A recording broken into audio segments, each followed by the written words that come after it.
déviations doctrinales et dérives dans les églises de réveil et quelles en sont les conséquences spirituelles et ecclésiastiques. Ce travail est divisé en 5 chapitres, dont l'introduction, qui se base sur la recherche en présentant l'objet d'étude, les questions de recherche et les hypothèses. Le deuxième chapitre, revue de la littérature, nous avons examiné les textes bibliques, les courants historiques et les recherches contemporaines pour comprendre les origines et les évolutions du prophétisme. Cela nous a permis d'établir un cadre théorique solide pour évaluer la conformité des pratiques actuelles. Le troisième chapitre concerne la méthodologie, qui n'est autre chose que la voie suivie pour démontrer les vérités. Alors nous avons constaté plusieurs formes. Nous avons fait la conclusion. Ok.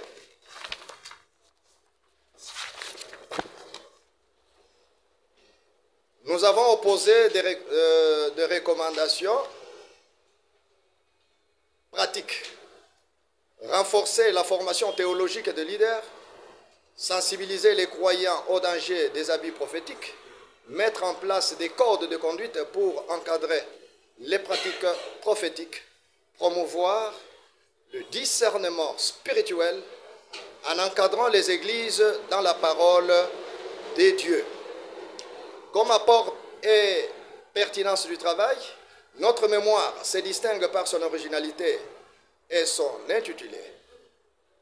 Il ne se limite pas à une critique de dérive, mais propose des solutions concrètes adaptées au contexte africain et pentecôtiste. Ce travail est une contribution précieuse à la théologie pratique et une ressource pour les églises désireuses de restaurer l'intégrité spirituelle et doctrinale du prophétisme. Monsieur le Président, honorable jury, chers invités, ce mémoire n'est pas seulement un exercice académique, mais une invitation à réfléchir sur l'avenir du prophétisme dans les églises de réveil. Nous vous remercions.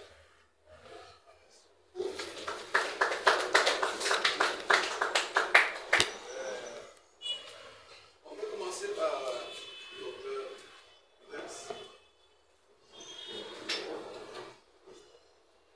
D'une manière négative, je vous proposerai de ne pas citer les noms d'une association, d'une personne ou d'une église.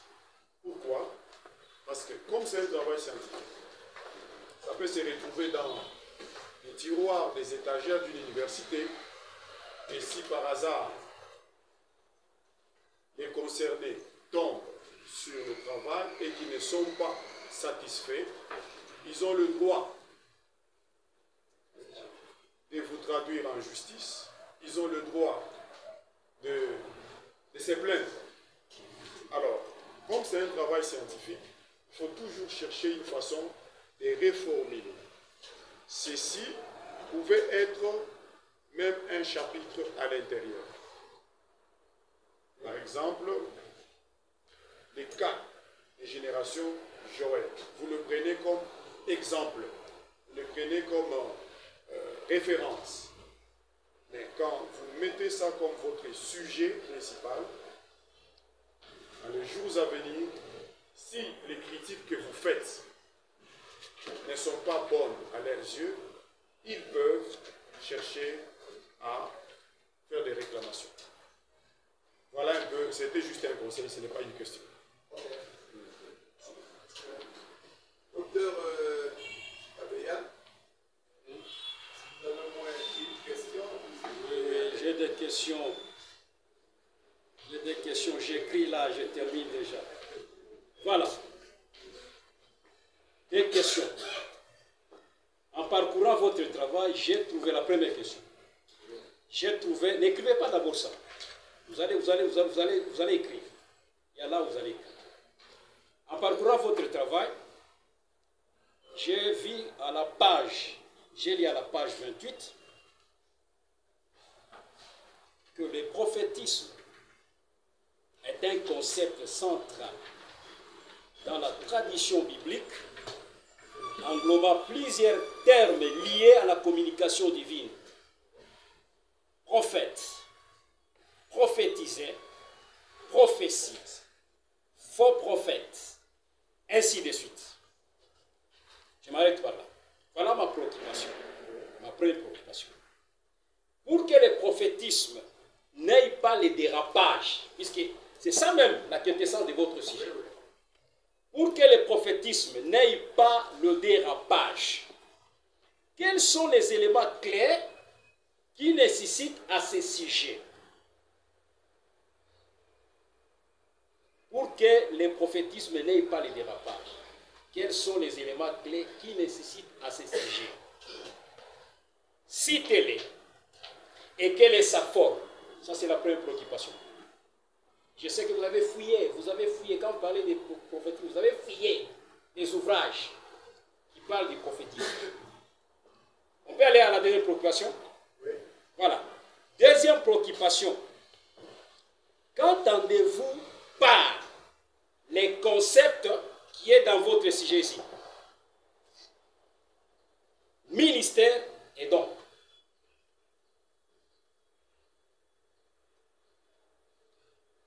Merci.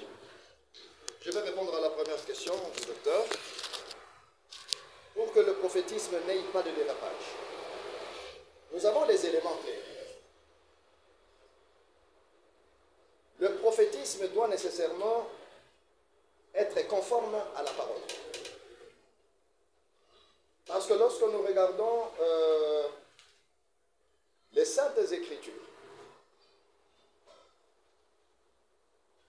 parce que la prophétie en soi, c'est un message que Dieu donne à son peuple à travers un serviteur. Nous avons d'abord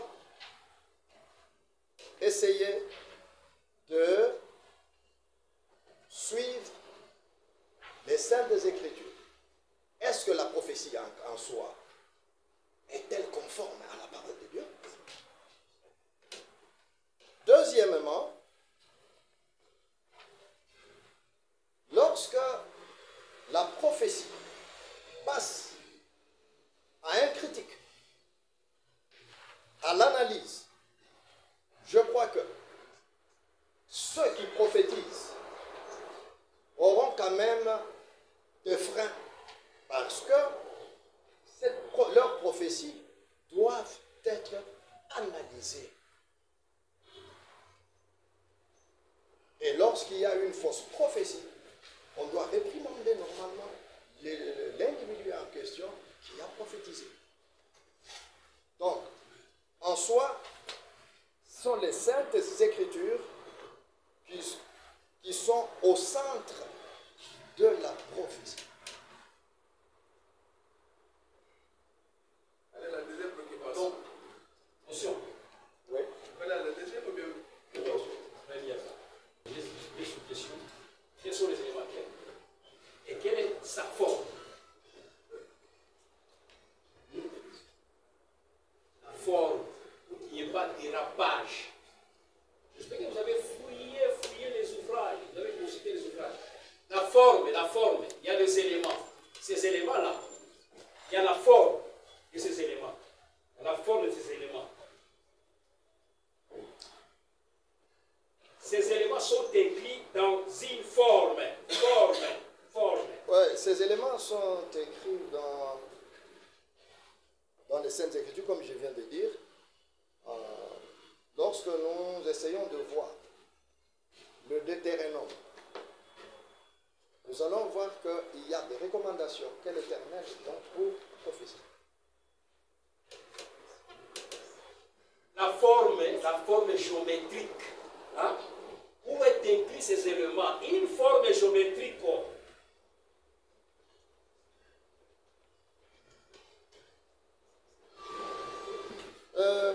La forme géométrique, parce que je pourrais parler de la triangologie de la prophétie. Donc, exhortation.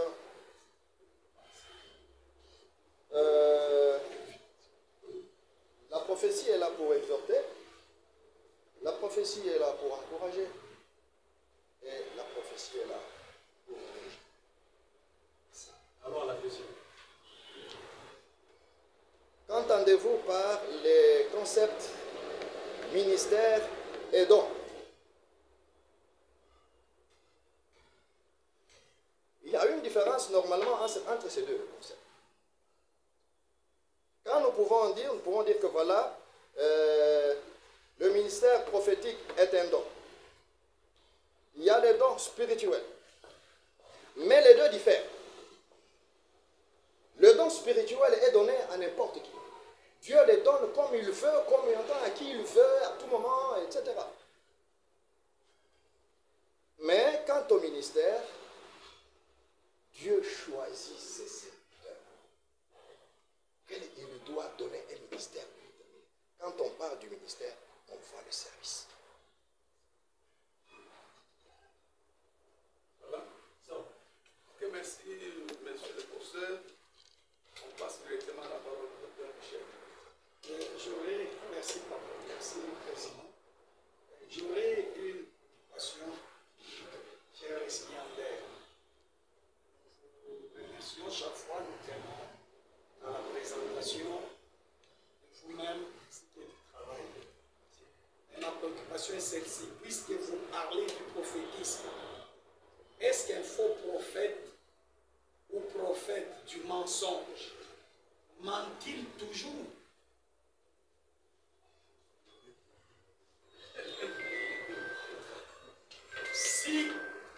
Si non, en quoi est-ce qu'il est faux? Si ça peut arriver que non, il ne trompe pas toujours, au cas où il peut dire une vérité, en quoi est-il faux? C'est la seule question.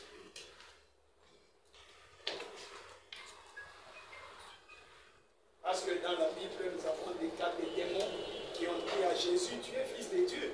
Okay. Nous avons le cas de la femme à l'esprit de Python qui a dit, Paul, tu es serviteur de Dieu. Très bien. Vous savez, dans la vie courante, il y a des prophéties qui tombent.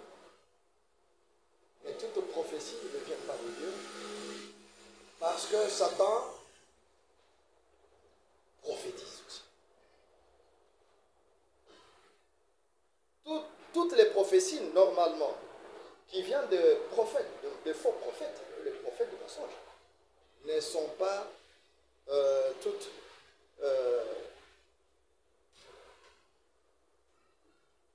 du mensonge.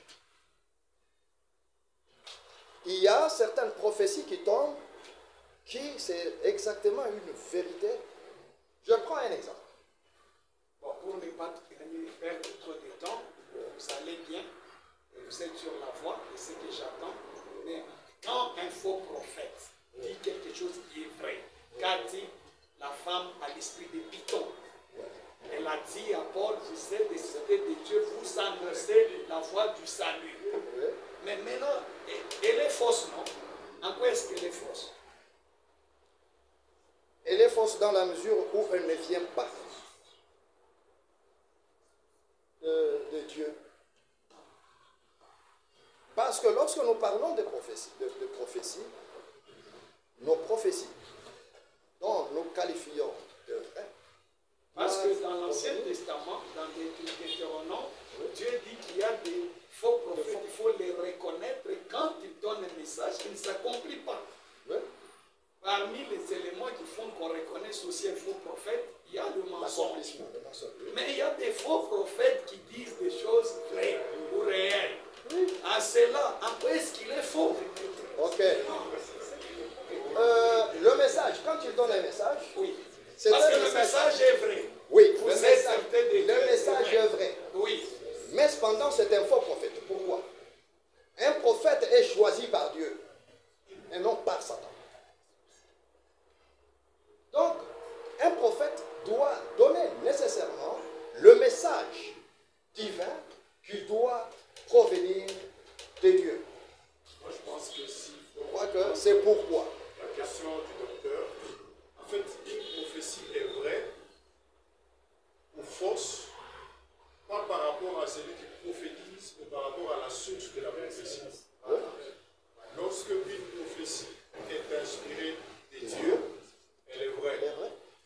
Elle est fausse si elle vient du diable, même si elle est réelle. La nature, Oui, la nature, la source. l'identité, ou bien l'identité de l'esprit qui parle. C'est pourquoi on a des charlatans qui disent des choses vraies. Mais ce n'est pas vrai, parce que ça ne vient pas de Dieu. Voilà. Merci. Merci. Merci. Ok, merci beaucoup. Je passe la parole au docteur. Merci beaucoup, Eric. Merci beaucoup, Monsieur le Président. Je vois que c'est un morceau dur en ce qui concerne le prophétisme. Il y a des prophéties à long terme et des prophéties à court terme. Maintenant, ce n'est pas dans votre travail. J'aimerais que vous m'expliquiez, puisque je viens d'Iguanaba il y a 2 semaines et demie, si j'ai bonne mémoire. Il y a un prophète là-bas, ce nom dont j'étais le nom par politesse, il est le père de la vie. Père de la vie. La vie. Oui. Baba de Kowesi. Maintenant, par prophétie, soit disant peut-être par prophétie, on l'a consacré comme évêque. Et ensuite, par prophétie, il a associé les chefs coutumiers qui sont venus lui donner le pouvoir. Donc il y a une donction de Dieu. Et puis par prophétie, il y a les chefs coutumiers qui sont venus lui donner le bâton de commandement. Qu'en dites-vous? Merci pour la question. Je peux? Oui. Merci. De prime abord, je m'en vais déclarer tout haut que ce prophète n'est pas prophète, mais charlatan. On ne peut pas mettre ensemble Dieu et Satan. Parce que les chefs coutumiers en soi, leur cérémonie et tout ça, c'est culturel, mais c'est satanique. Quand on lui dit, on va lui donner le bâton de commandement, le pouvoir, un pouvoir diabolique, ce n'est pas un pouvoir divin.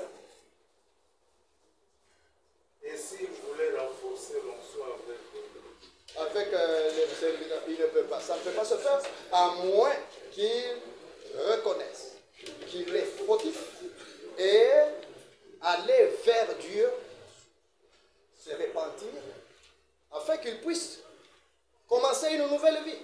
Parce que là, il est loin de Dieu. Même ce qu'il enseigne